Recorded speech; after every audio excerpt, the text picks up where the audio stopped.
안녕하세요. 법원 경매 올바로 공부하기 코너입니다. 자, 저번 시간에 이어서 일주일에 한 번 정도 올려드려야 되는데 아마도 이제 법원 경매 올바로 공부하기는 저번 주에 좀 빠졌던 걸로 기억을 하고 있습니다. 이제 거의 봄날인데요. 오늘 이제 녹음하는 시점이 보면은 꽃샘추위입니다. 약간 쌀쌀하더군요. 하지만 어찌됐든 이제 며칠만 지나면 완연한 봄 날씨를 맞이할 수 있을 것 같습니다. 아침에 버스 옆에 이렇게 붙여놓은 광고 간판을 제가 봤는데요. 그 순천의 정원 축제 아시죠? 정원 이렇게 해놓아가지고 그 사진을 좀 찍어놨는데 파란 어떤 잔디가 있더라고요. 그래서 올 봄에는 저기를 한번 가볼까라는 생각도 한번 했었습니다. 오늘은 87조 압류의 경합 요게 한번 공부를 해보겠습니다. 벌써 이름에서 압류의 경합 뭐 합쳐졌다 이거죠. 경합. 우리가 제가 늘 말씀드렸지만은 민사집행법에서 압류라고 일컫는 것은 경매 개시 결정을 얘기하는 것이다라고 얘기를 드렸습니다. 경매 개시 결정은 압류의 효과가 있죠. 그래서 민사집행법에서는 압류라고 표현하는 것이고요. 우리가 흔히 알고 있는 뭐 국민카드에서 압류를 했다 하는 그런 압류하고는 좀 다르다고 보시면 되겠습니다. 1항을 읽어보겠습니다. 강제 경매 절차나 또는 담보권 실행을 위한 경매를 개시하는 결정을 한 부동산에 대하여 이렇게 돼 있죠. 다른 경매 신청이 있을 때에는 법원은 다시 경매 개시 결정을 하고 먼저 개시 결정을 한 집행 절차에 따라서 경매한다. 그렇죠? 그러니까 국민은행이 경매를 신청하고 난 이후에 신한은행이 경매를 신청하면 신한은행이 경매 신청한 것을 그대로 받아서 개시 결정을 하고 다만 진행 절차는 국민은행이 경매 개시를 신청한 것을 기준으로 해서 절차를 진행하는 것이죠. 그러니까 1번 경매가 있고 2번 경매가 있으면 똑같이 신청을 한 경매 절차는 다 승인을 해주고 다만 절차는 제일 먼저 경매 개시 결정을 한 그 집행 절차에 따른다 이 말입니다. 2호 먼저 경매 개시 결정을 하는 경매 신청이 취하되거나 절차가 취소된 때에는 법원은 91조 1항의 규정이 어긋나지 않는 한도 내에서 뒤의 경매 개시 결정에 따라서 절차를 계속 진행한다. 경매를 신청한 채권자는 돈을 받겠다라는 의지를 표현한 것이죠. 경매를 신청한다는 것은요. 그래서 먼저 신청을 했던 국민은행이 경매를 취하를 했더라도 뒤에 신청한 신한은행 입장에서는 나는 돈을 받고 싶은 것이죠. 그래서 신한은행을 위해서 경매 개시 결정에 따라서 절차는 계속 진행된다 이겁니다. 자, 3항 2항의 경우에 뒤의 경매 개시 결정이 배당 요구 종기 이후의 신청인 것인 때에는 자, 배당 요구 경매 개시 신청을 하더라도 제일 먼저 신청을 했던 국민은행이 신청을 한 이후에 한참 있다가 배당 요구 종기 이후에 또 신청할 수도 있겠죠. 다른 채권자가. 그런 경우에는 집행법원이 새로 배당 요구 종기를 결정한다 이렇게 돼 있죠. 왜냐하면 2번 경매 신청을 했던 사람을 위해서라도 한번 해줄 수밖에 없는 것이죠.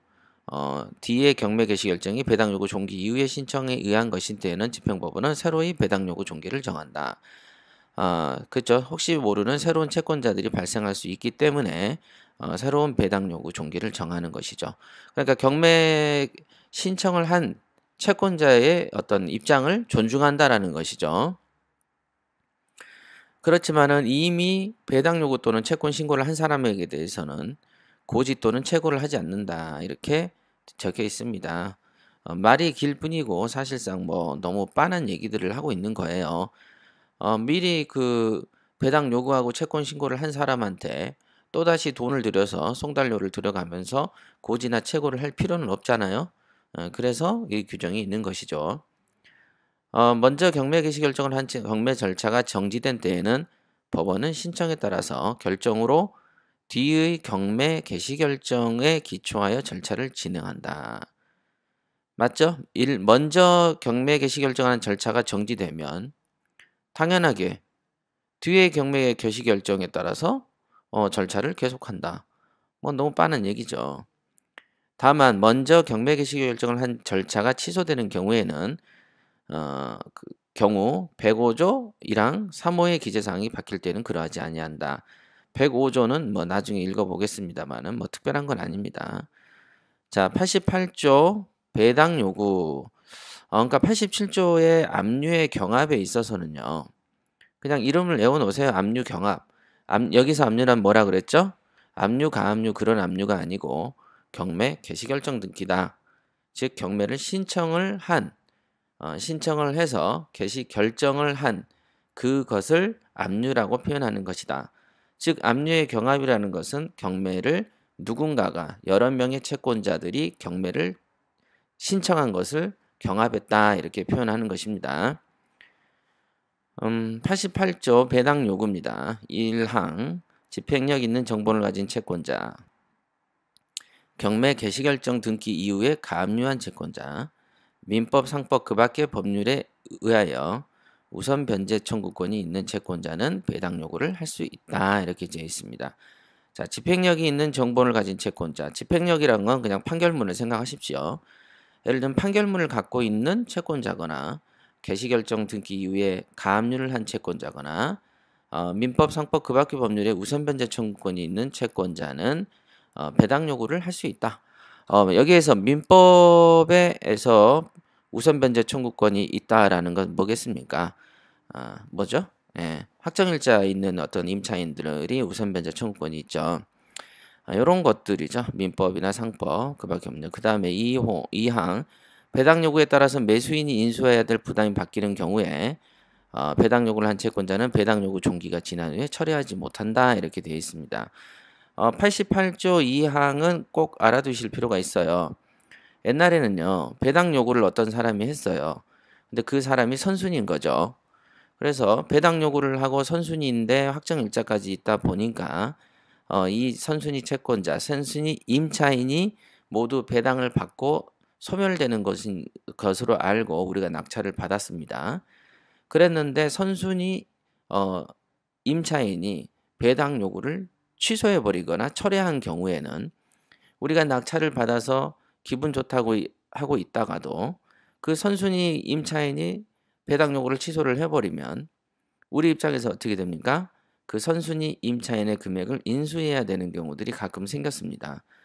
그래서 우리 입장에서는 과거에는 낙찰을 받아 놓고서도 항상 좌불안석으로 불안에 떨어졌습니다. 그러니까 그것을 민사소송법에 있을 때는 그렇게 됐었는데 민사집행법으로 이렇게 개편이 되면서 배당 요구를 철회할 수는 있으되 그렇죠. 배당 요구라는 건 돈 달라는 요구인데 돈 달라는 요구를 돈을 받는 사람이 달라고 안 하는 것은 자기 마음이잖아요. 그죠? 그러나 철회는 할 수 있으되 그 철회로 인해서 어떤 피해를 보는 사람이 생길 수도 있잖아요. 경매에서 피해 보는 사람이라고 하는 것은 역시 매수인이 아니겠습니까? 즉 낙찰자가 인수해야 될 부담이 바뀌면 우리는 배당 요구가 지난 뒤에는 처리하지 못하게 되어 있습니다. 자, 89조 이중경매 신청의 통지. 법원은 이중경매 신청을 있게 되면 이해관계인에게 통지를 한다. 이렇게 적혀 있습니다. 자, 아래 읽어보시죠.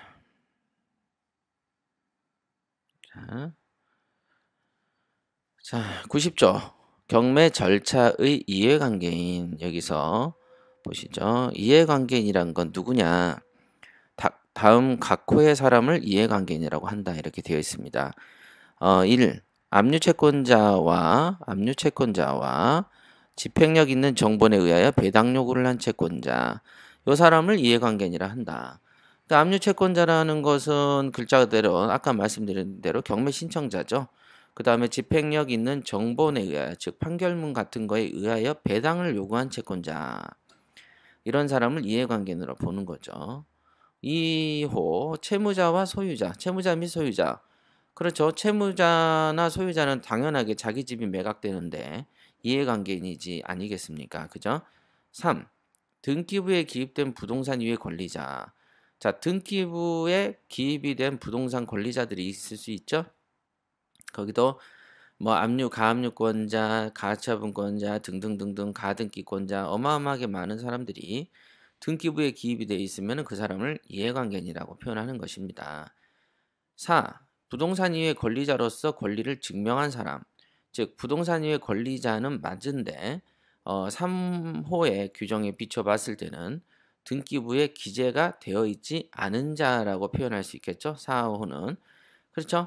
3호가 등기부에 기입된 부동산 이외 권리자니까 4번은 등기부에 기입되지 않지만 부동산 이외 권리자로서 그 권리를 증명한다면 이해관계인으로 보는 것이죠. 그러니까 뭐 이런 거를 뭐 여러분들이 다 외우실 필요는 없어요. 이런 규정이 있구나. 경매 절차 이해관계인에 대한 규정이 한 90조에 있구나. 이 정도 알아놓으시면 되고요. 이해관계인에는 채무자 소유자도 있을 수 있고 등기부에 기재된 어떤 각종 권리자들이 있을 수 있고 설령 등기부에 기입되지 않더라도 권리가 증명된다. 이런 사람들도 될 수도 있겠고 압류채권자란 건 이제 판결문을 받은 사람도 있을 수 있고 또 집행력 있는 정보에 의해 배당 요구를 했다. 이것도 이제 판결문에 의한 경우죠. 이런 경우를 이해관계인이라고 표현한다. 이 정도만 알아두시면 되고요.